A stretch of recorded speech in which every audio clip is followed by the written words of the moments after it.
Mr. Speaker, I move that this bill be now read a third time.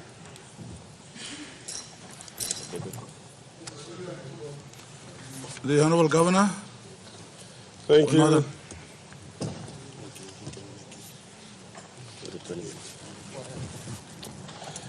I wish to make a few comments about this bill. As the Minister has put it, it is a game changer, but I also want to just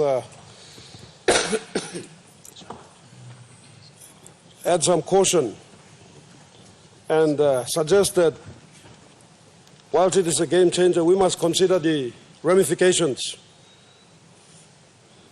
in terms of how we would manage these economic zones.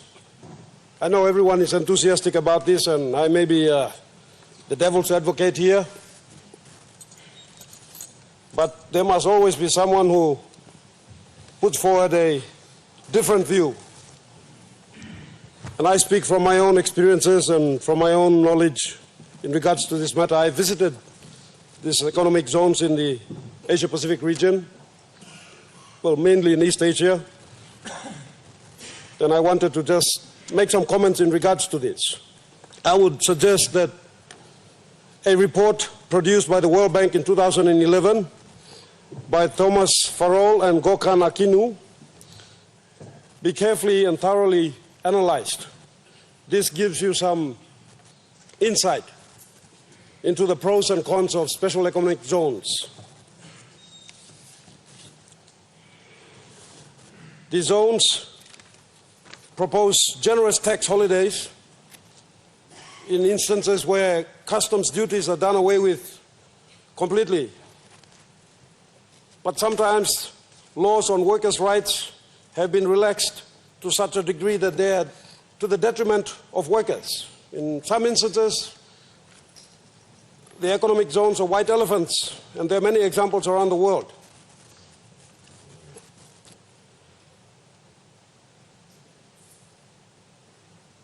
Some experts point out that special economic zones do not make it a net positive for the economy.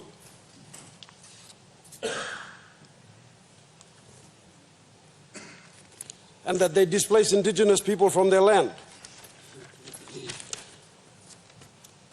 These are just some of the negatives. There are also instances where special economic zones can be havens for money laundering and transnational criminal activities. So, having said that, I'm not against special economic zones. I'm just pointing out that we have to manage them very carefully. The special economic zones that I visited in Vietnam, for instance, Cambodia and Thailand, in fact, I was a visitor with another member of parliament here, the Honourable Joe Sungi, and he may add to that if he wishes. But these special economic zones were very stringently managed, where the entities that are tasked to manage these economic zones and the activities that take place in them have been given adequate capacity. And also note that many of these countries that operate the special economic zones operate in a manner whereby they're able to not just regulate but enforce the law in real time when there are breaches of these various laws that guide whatever activities take place in these special economic zones. So I am just stating that before we proceed into these special economic zones, I am sure that the Minister and his team have done a great job in regards to analyzing pros and cons. But let's ensure that when we do embark on these projects, we put in place the necessary mechanisms to ensure that they are not failures. Because if they are, then they will reflect badly on all of us here. As it is, customs does not have the capacity. When I last left customs, it was operating at 60% of its staff ceiling, and year in, year out, it obtained about 40% of the budget that it requested for. We can't treat this organization like this if we are going to expect they are going to be the lead agency in these activities here. You'll have the Special Economic Zone Authority, but the powers to enforce the laws, they lie with customs. They are the frontline border agency in regards to the movement of goods.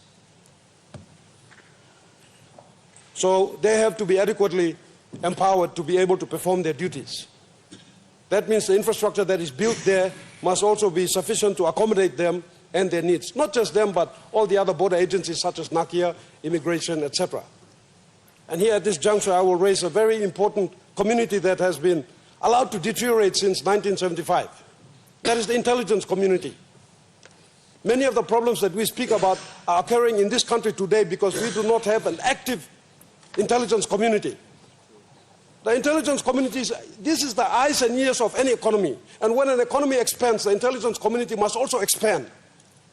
The intelligence community obtains data and information, processes such data and information so that it gives quality intelligence products to decision makers at all levels. We are not getting this today.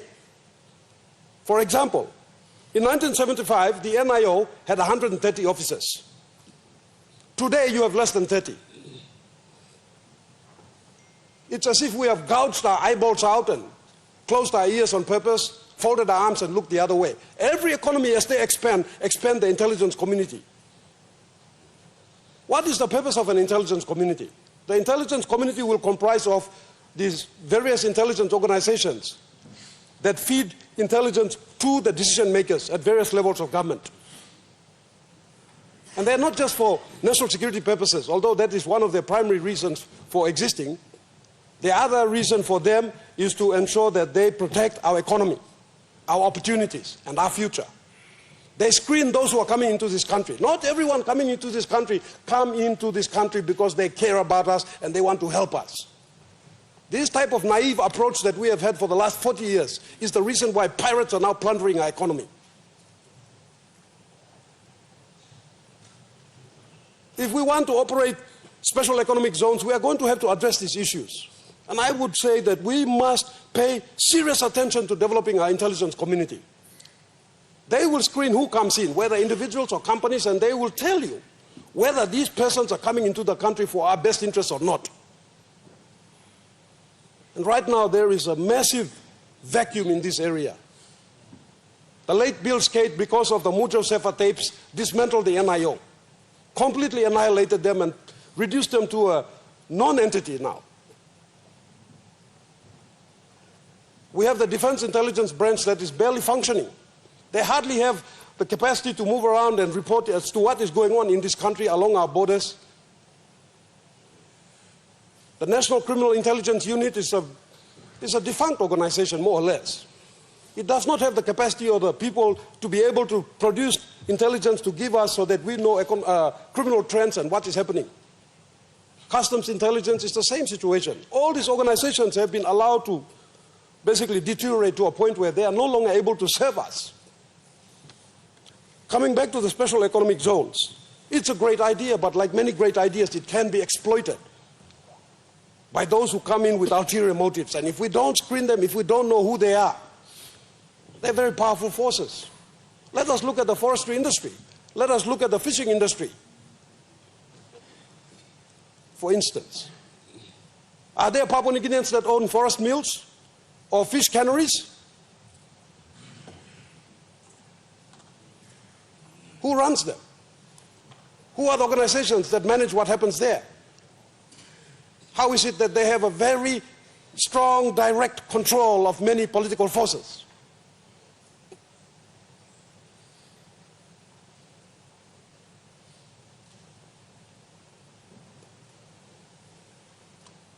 I'm just adding caution. This is a great idea, but it must be an idea that succeeds. That means that we must look at every aspect of it. We must ensure that Mipla Banisim go through. So that time online come inside and a partner one time Mipla, they have our best interests at heart. They respect our culture. They respect our laws. They respect our people. They respect who we are. And together we work together to formulate a future where there is a win-win for all of us. So, I am all for it, but I'm just saying that this is an opportunity for me to point out once again. I'm one of those people who keep pointing out things that no one ever listens to, it seems. The intelligence community, I've been talking about this for a long time. And there was a half-hearted effort to overhaul the national security policy, and I've looked at it. It's a joke. It's a joke. Our economy is expanding. Our resources are vast. But we don't have the capacity to monitor who is coming and going and what their intentions are. We need to develop that capacity. Once we have developed that capacity, then we will be able to better understand who is coming into this country. Then we will be able to stand at the doorway and say, you're not allowed in here. I want to protect my women and children. You are a criminal. Leave. Right now, everyone is coming in here. All types of characters are coming in here. All types of criminal entities are coming in here. Look at Cloudy Bay as an example. Terrorist financiers were operating that entity. Both of them are now in jail. Their children were fighting with ISIS while their parents were making millions here. And that is just one example. There are many similar examples like this. Criminal cartels. You may not believe this. From China, from Malaysia, from Russia, from the US. They operate in here with impunity. This is a haven where they can convert their criminal proceeds into legitimate businesses, restaurants, real estate companies. And soon enough, there they are at fundraisers, buying tables. I am the bearer of bad news. I don't want to look at everything and say it's all great. I'm just saying, let's be careful with what we're doing. If we're going to do something, let's make sure it's done properly. I admire the enthusiasm of our young minister. I admire his enthusiasm. He has a very positive attitude towards getting things done. But I'm saying let's all of us work together to help him to make sure that when this is done, it is done in a way that it benefits our country. And I want to say here, Prime Minister, I'm going to be, for the next 2 years, I'll keep whispering this, keep screaming this, keep shouting this. I was part of that machinery that protected this country. Most of my friends and I who were trained all over the world, we have been shocked to see that this system has been dismantled to a point where it is ineffective. While many of you were asleep, we were the ones that used to conduct our surveillance activities, intelligence operations, identify the persons of interest, detain them, lock them up, sometimes under very strange circumstances that I don't wish to elaborate, and then bring them to the airport and kick them out of the country. That's what we did. No one is doing that today or tonight. Every country have their dogs that look after their country and their economy. And they will do whatever it takes to protect their people's interests. We don't have that today, I'm telling you now. Our gates are wide open. All types of criminals are slithering into this country, taking what they want at will and whim. Once upon a time, the PNG Defence Force was a very proud organization. There was a patrol from the north and south. They will meet halfway and the patrols will continue 24/7, 365. Today, there are no such patrols along our border. That border is a porous border. All manner of things are coming into this country as we speak. And you are wondering where all these guns are coming from, where all this ammunition is coming from. Fix the intelligence community. Then they will be our eyes and ears and they can tell us what's happening and who's doing what. They can carry out their operations, their counter-intelligence activities, so that they can tell us who's coming here to actually assist us or dismantle us. And this type of organized entity that we want to put, we are going to do ourselves an injustice if we pass this without taking consideration into the capacity of these organizations that will be responsible for protecting this particular zone and our people and our economy and the interests of this country. Thank you very much. Question be put. Yeah, question be put. The question is that the question be put. Would those in favor say aye? Aye. Those against? The ayes have it.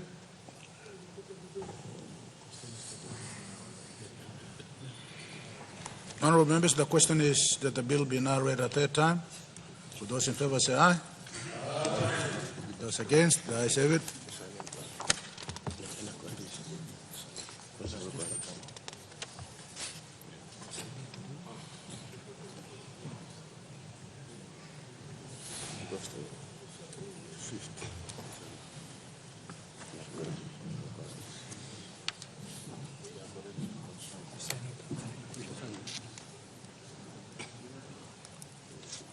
Honourable members, in accordance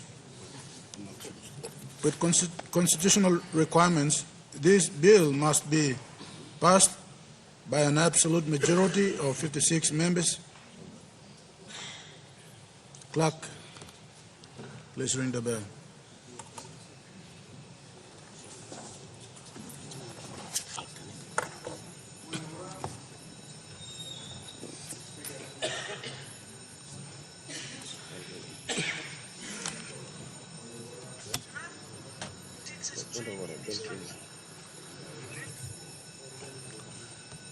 The Honourable Member for Ungambenai. Once the bell is ringing, I will not entertain any point of order.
I think you must first know.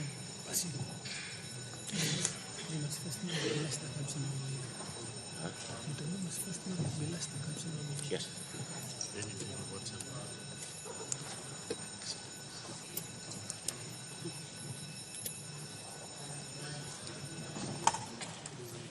Close the doors.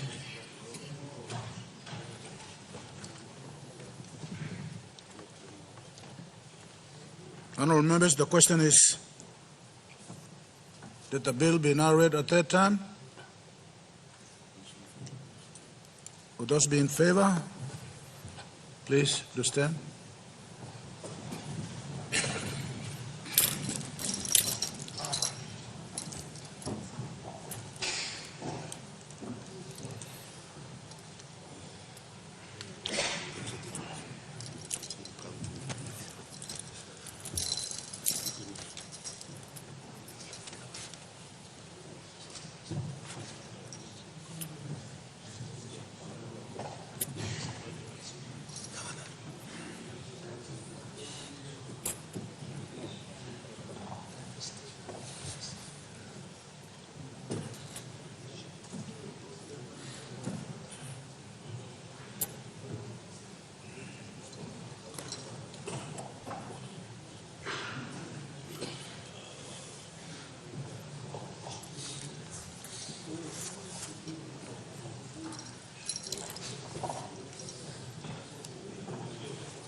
Those against, please stand.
Honourable members, the results are those ayes 74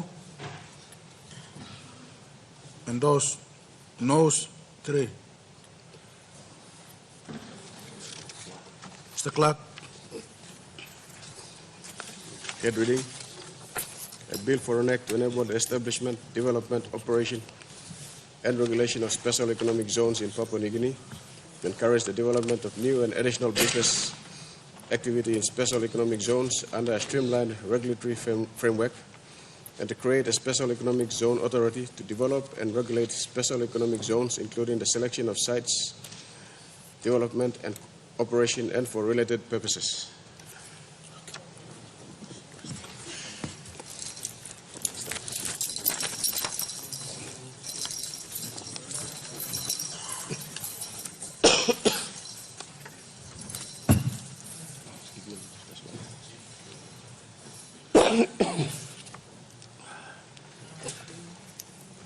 Leader of Government Business. Mr. Speaker, I commend the Treasurer for tabling the budget. I also remind members of Parliament that he has extended an invitation for us to attend the cocktail function which him and his department are hosting tonight. If anyone finds themselves cold, we can join him at the State Function Room. With that, I thank all the members of Parliament for attending this session of Parliament, and thank all ministers, members, party leaders, whoever was part of the 6 months in trying to put together what we have a new budget for this new government. I thank the opposition, the energy that they bring into this floor. As some said, it's dangerous to have a yes government, and you must have a voice that's very strong in the opposition, keeping the government in check, and we note the efforts made by the opposition leader and the acting Shadow Treasurer and Finance Minister. We take note of their efforts on the side as well. At the same time, I thank the members. I wish them God's blessing as we go into this festive season. I wish them best of luck when we come in the next year. I thank the Chair as well. With that, Mr. Speaker, I move that Parliament in its rising adjourn until Tuesday, 11th February 2020 at 2:00 p.m.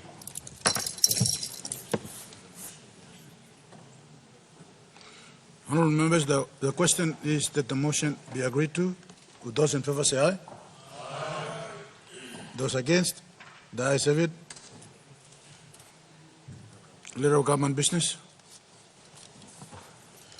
Mr. Speaker, I move that Parliament do not adjourn until Tuesday, 11th February 2020 at 2:00 p.m. February 2 p.m.